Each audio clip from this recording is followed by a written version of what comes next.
আসসালামু আলাইকুম। প্রিয় দর্শক, গতকাল মঙ্গলবার খুব একটা অস্থির দিন গিয়েছে। অস্থির বলছি এই কারণে যে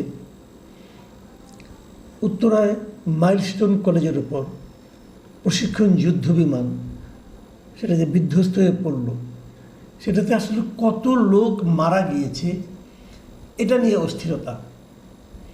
ছাত্র এবং অভিভাবকদের পক্ষ থেকে অভিযোগ ছিল যে মৃতের সংখ্যা গোপন করা হচ্ছে, কমিয়ে দেখানো হচ্ছে। এ নিয়ে তারা ক্ষোভ প্রকাশ করেছে, বিক্ষোভ করেছে।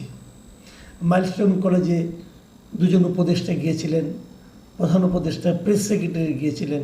তাদেরকে তারা ঘেরাও করেছে, 6 দফা দাবি দিয়েছে এবং 6 দফা দাবির মধ্যে 1 নম্বর দফায় ছিল যে নিহত এবং আহতদের প্রকৃত সংখ্যা, নাম, ঠিকানা এগুলো প্রকাশ করতে হবে।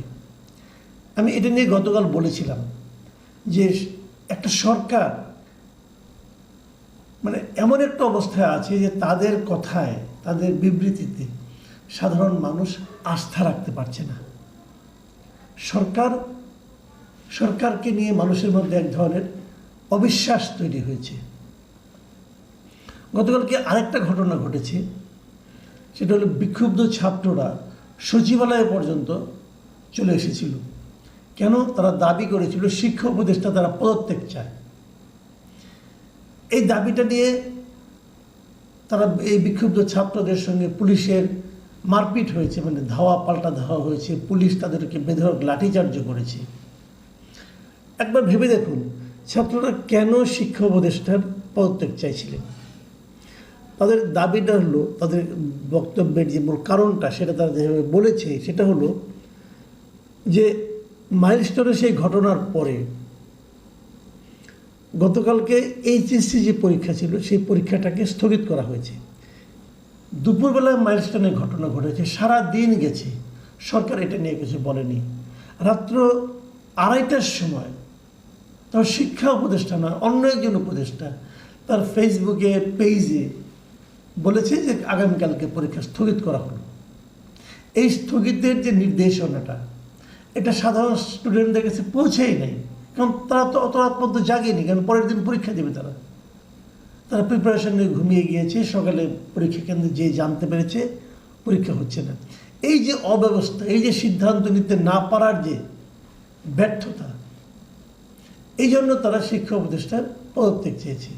এটা নিয়েও সচিবালয়ে এক তুলকালাম কাণ্ড, পুরো এলাকা রণক্ষেত্রে পরিণত হয়েছিল দীর্ঘ সময় ধরে। এই দুটো ঘটনার প্রেক্ষিতে আমরা গভীর রাতে আমরা দেখলাম, সারাদিনই দুই ঘটনা নিয়ে কিন্তু মানুষের মধ্যে আলোচনা ছিল, মানুষ নানাভাবে এগুলোকে ব্যাখ্যা করেছে। রাত্র 9টার সময় আমরা জানলাম যে প্রধান উপদেষ্টা সর্বদলীয় একটা বৈঠক ডেকেছেন, সকল রাজনৈতিক দলদের নিয়ে উনি বসতে চান। রাত 9টার সময় সে বৈঠকে সর্বদলীয় বলতে 4টা দল অংশ নিয়েছে, 3টা নিবন্ধিত দল এবং একটা অনিবন্ধিত দল। নিবন্ধিত দলের মধ্যে বিএনপি, জামায়াতে ইসলাম এবং ইসলামী আন্দোলন, এই 3টা নিবন্ধিত দল। আর অনিবন্ধিত দল হচ্ছে এনসিপি, জাতীয় নাগরিক পার্টি। এই 4টা দলের সঙ্গে প্রধান উপদেষ্টা বৈঠক করেছেন, লম্বা বৈঠক। বৈঠকের পর রাত্র 11টার সময় সেখান থেকে বের হয়ে আইন উপদেষ্টা আসিফ নজরুল একটা ব্রিফ করেছেন। বৈঠকে 4 দলের তো ঘটনা বললাম, 4 দলের থেকে 4 শীর্ষ নেতারা ছিলেন। কারা কারা ছিলেন সে আলোচনা আমি পরে আসছি, সরকার পক্ষে কারা ছিলেন সে আলোচনা আমি পরে আসছি। আগে বৈঠকে কী হলো সেই ঘটনাটা বলিনি। আসিফ নজরুল সাহেব সেখান থেকে বেরিয়ে এসে যে ব্যাখ্যাটা, ব্রিফিং যেটা করলেন, আনুষ্ঠানিক ব্রিফিং, সেই ব্রিফিং উনি কী বলেছেন? উনি বলেছেন যে প্রধান উপদেষ্টা রাজনৈতিক দলগুলোর মধ্যেকার ঐক্য আরও দৃশ্যমান করার কথা বলেন, এতে মানুষের মধ্যে স্বস্তির ভাব আসবে। উনি বলেছেন যে রাজনৈতিক দলগুলোর মধ্যে যে ঐক্যটা সেটা যেন আরও দৃশ্যমান হয়, মানুষ যেন দেখে যে রাজনৈতিক দলগুলোর মধ্যে একটা ঐক্য আছে।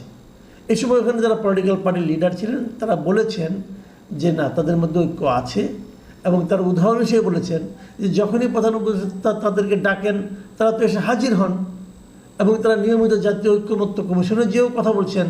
এই দুটো ঘটনা দিয়ে তারা প্রমাণ করার চেষ্টা করেছেন যে পলিটিক্যাল পার্টিগুলির মধ্যে অনেক ঐক্য আছে। আর আসিফ নজরুল আরও জানান ব্রিফিংয়ে যে প্রধান উপদেষ্টাকে রাজনৈতিক দলগুলো প্রধান উপদেষ্টাকে বলেছে, দেখেন কি বলেছে, ফ্যাসিবাদ প্রশ্নে তাদের মধ্যে কোনো রকম মত ভিন্নতা বা মতবিরোধ নেই। মানে তারা ফ্যাসিবাদ সম্পর্কে তারা যে দৃঢ়ভাবে ঐক্যবদ্ধ আছে ফ্যাসিবাদকে প্রতিরোধে, এটা তারা প্রধান উপদেষ্টাকে জানিয়ে এসেছে। এবং তবে তাদের মধ্যে কেউ কেউ একথাও বলেছেন যে রাজনীতির মাঠে একজন আরেকজনের বিরুদ্ধে মাঝে মধ্যে কথা বলার বিষয়টি এটা একটা রাজনৈতিক প্রক্রিয়ার অংশ। এই হলো গিয়ে আমি প্রথম আলোতে যেটুকু পেলাম আসিফ নজরুলের টোটাল বক্তব্য। তারপরে জামায়াতের নায়েবে আমির আবদুল্লাহ মোহাম্মদ তাহের উনি কি বলেছেন যে দেশে পরিকল্পিতভাবে আইন শৃঙ্খলা পরিস্থিতির অবনতি ঘটনার অপচেষ্টা চলছে, গোয়েন্দা ও প্রশাসনিক দুর্বলতা রয়েছে।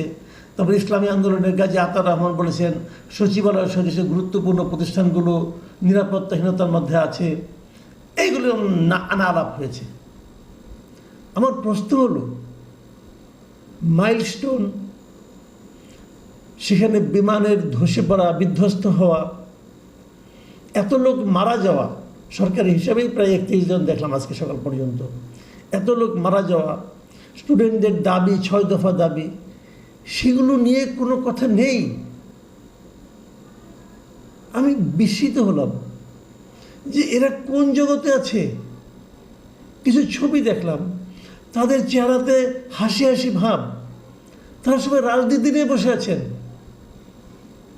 তাদের মাথার মধ্যে ফ্যাসিবাদ কীভাবে প্রতিরোধ করতে হবে সেই চিন্তা নিয়ে আছেন। এতগুলি বাচ্চা যে মারা গেল এবং মারা যাওয়ার পর তাদের ফ্যামিলিগুলির কি অবস্থা তা নিয়ে কোনো কথা নেই। হয়তো আছে, ব্রিফিংয়ে কেন তাহলে এলো না? তার মানে গুরুত্ব পায়নি। গুরুত্ব পেলে তো ওই বিষয়টা নিয়ে প্রথম আলোচনা হতো। কি এক ভয়ঙ্কর অবস্থায় আমরা আছি। আমরা সবাই রাজনীতি নিয়ে আছি, ক্ষমতায় কীভাবে যেতে হবে এটা নিয়ে আছি, কীভাবে আওয়ামী লীগকে প্রতিরোধ করতে হবে এটা নিয়ে আছি, কীভাবে আইন শৃঙ্খলা আরও দৃঢ় করতে হবে, মানে আরও বেশি পিটাইতে হবে, কীভাবে করতে হবে। আমরা তো আইন শৃঙ্খলার নমুনা গোপালগঞ্জে দেখেছি। আইন শৃঙ্খলা মানে একটা বিশেষ দলের লোকজনকে প্রোটেকশন দেওয়া, এই তো দেখলাম আমরা আইন শৃঙ্খলা মানে। তারা এইগুলি নিয়ে আছেন এখন পর্যন্ত। ছাত্ররা দাবি করেছেন শিক্ষা উপদেষ্টা পদত্যাগ করতে। শিক্ষা উপদেষ্টারা আর কত ব্যর্থতার প্রমাণ দেওয়ার পর তার পদত্যাগের দাবি উঠতে পারে? এই পদত্যাগের দাবিটা কি অন্যায়? এই ভদ্রলোক এক সময় বিশ্ববিদ্যালয়ের শিক্ষক ছিলেন, ওনার মধ্যে যদি মিনিমাম আত্মসম্মান থাকতো উনি তো নিজের থেকেই পদত্যাগ করতেন। রাত্র 2:30টার সময় পরের দিন সকালে অনুষ্ঠিতব্য পরীক্ষা স্থগিত, এটা পৃথিবীতে কখনো শুনেছেন? এই ঘোষণা আসে রাত্র 2:30টায়? জীবনে কখনো শুনেছেন আপনারা? এখন দেখছেন এই সিআর আবরার আপনাদেরকে দেখাচ্ছেন। তারপরেও ওনার মতো যোগ্য শিক্ষা উপদেষ্টা বোধহয় আর নাই পৃথিবীতে কোনো। এই লোকের লজ্জা আছে? এইগুলো নিয়ে কোনো আলোচনা নয়। ছাত্ররা যে বিক্ষোভ দেখিয়েছে এটা নিয়ে আলোচনা, ওদেরকে কেন থামানো গেল না ওদের ব্যাপারে। এবং এটা কি যে কোনো বিক্ষোভ এখন হলেই সেটা হলো ফ্যাসিবাদের মদদে হচ্ছে, এই ধরনের কথা বলা হচ্ছে। আমি এখন একটু সাইড টক করি, মানে একটু পাশের আলাপটা করি। সেখানে আমি প্রথমে বলেছি 4টা দল গিয়েছিল। 4টা দলের কে কে ছিলেন? আগে বিএনপির পক্ষ থেকে বলি, মির্জা ফখরুল ইসলাম আলমগীর ছিলেন, আমির খুসরো মাহমুদ চৌধুরী ছিলেন, আর জামায়াতে ইসলামে ছিলেন নায়েবে আমির আবদুল্লাহ মোহাম্মদ তাহের, সহকারী সেক্রেটারি জেনারেল হামিদুর রহমান আজাদ, ইসলামী আন্দোলনে ছিলেন আশরাফ আলী আকন এবং গাজী আতাউর রহমান, নাগরিক পার্টির ছিলেন নাহিদ ইসলাম এবং আক্তার হোসেন। এছাড়া প্রধান উপদেষ্টার সঙ্গে ছিলেন উপদেষ্টা পরিষদের সদস্য আসিফ নজরুল, আদিলুর রহমান খান, সিআর আবরার মানে ওই শিক্ষা উপদেষ্টা, মোহাম্মদ ফজলুল কবির খান ও মোহাম্মদ মাহফুজ আলম। আর এর বাইরে জাতীয় ঐক্যমত্য কমিশনের সহসভাপতি আলী রিয়াজ এবং প্রধান উপদেষ্টার বিশেষ সহকারী ঐক্যমত্য কমিশনের মনির হায়দারও ছিলেন। দেখুন, নামগুলি দেখে কিন্তু আপনি বুঝতে পারছেন প্রধান উপদেষ্টার যে সঙ্গে যারা ছিলেন, নামগুলি দেখে বোঝা যাচ্ছে যে বিষয়টা আসলে তারা আইন শৃঙ্খলা নিয়ে কথা বলতে চেয়েছেন, কিভাবে আরও শক্তভাবে সরকার বিরোধীদেরকে অথবা বিক্ষোভরতদেরকে দমন করবে সেই বিষয়গুলো নিয়ে এসেছে এবং রাজনীতি এসেছে। মানে মাইলস্টোন, নিহত স্টুডেন্ট, বিমান বিধ্বস্ত, এইগুলি গুরুত্ব পায়নি তাদের মিটিংয়ে। এবং আরও ইন্টারেস্টিং, আমি অনেকদিন আগে একটা কথা বলেছিলাম যে অনেকদিন আগে মানে জুন মাসে যখন নাকি খলিলুর রহমান 13 জুন যখন নাকি সেই তারেক রহমানের সঙ্গে ডক্টর ইউনূসের বৈঠকের এগুলি পড়ছিলেন, এবং তখন আমি বলেছিলাম যে বিএনপি যে 3 জন উপদেষ্টার ব্যাপারে আপত্তি জানিয়েছিল, বিএনপির সঙ্গে ডক্টর ইউনূসের আগামী 3টা বৈঠকে অবধারিতভাবে সেই 3 জন লোক থাকবে। এবং আমি আরও আগে এইগুলি বলেছিলাম, এবং তার আগে দেখা গেছিল প্রথম বৈঠকে আসিফ মাহমুদকে রাখা হয়েছিল, দ্বিতীয় বৈঠকে খলিলুর রহমানকে রাখা হয়েছিল, এবং গত রাতে 3য় বৈঠকে ঠিকই তারা মাহফুজ আলমকে এনে পাশে বসিয়েছে, দাঁড় করিয়েছে। বিএনপির এখান থেকে একটা শিক্ষা নেওয়া উচিত। এবং তারপর সেখানে জাতীয় ঐক্যমত্য কমিশনের 2 জন লোককে রাখা হয়েছে এবং 2 জনই আমেরিকান নাগরিক। 2 আমেরিকান নাগরিক এখানে বসে বাংলাদেশ সম্পর্কে অনেক জ্ঞান ট্যান দিল আমাদের পলিটিক্যাল লিডারদের। আমাদের পলিটিক্যাল লিডারও সেগুলো গ্রহণ করলেন, কোনো সন্দেহ নেই। যে কথাটা বলে শেষ করবো, আরেকটা কথা বলি আপনাদেরকে। সবার পরে একটা ছবি তোলা হয়েছিল, গ্রুপ ছবি। সেই গ্রুপ ছবিটা যদি আপনারা দেখেন, আমি দেখাচ্ছি আপনাদেরকে, মন দিয়ে দেখেন, খেয়াল করবেন। প্রধান উপদেষ্টার ওখানে যারা গিয়েছিলেন পলিটিক্যাল লিডারগুলো, 4টা দলের 8 জন। তো প্রধান উপদেষ্টা এবং যারা নাকি উপদেষ্টা পরিষদে আছেন তাদের তো ওখানে ঢুকতে আর পাস লাগে না, তাদের গলা মধ্যে কোনো পাস ঝোলানো থাকে না। 4 দলের 8 জনের মধ্যে 6 জনের গলায় সেই পাস ছিল। মির্জা ফখরুল ইসলাম আলমগীর অথবা আমির খসরু সবার গলায় ছিল। 2 জন পলিটিক্যাল লিডারের গলায় সেই পাস ছিল না। তারা কারা? এনসিপির 2 নেতা, নাহিদ ইসলাম এবং আক্তার হোসেন। তাদের গলায় কোনো পাস ছিল না।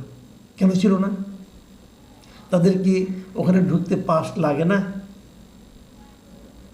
তার মানে এতদিন ধরে যে বলা হচ্ছিল যে এই দলটা আসলে সরকারি দল, এই দৃশ্যে কি সেটাই প্রমাণিত হয় যে এটা আসলেই সরকারি দল।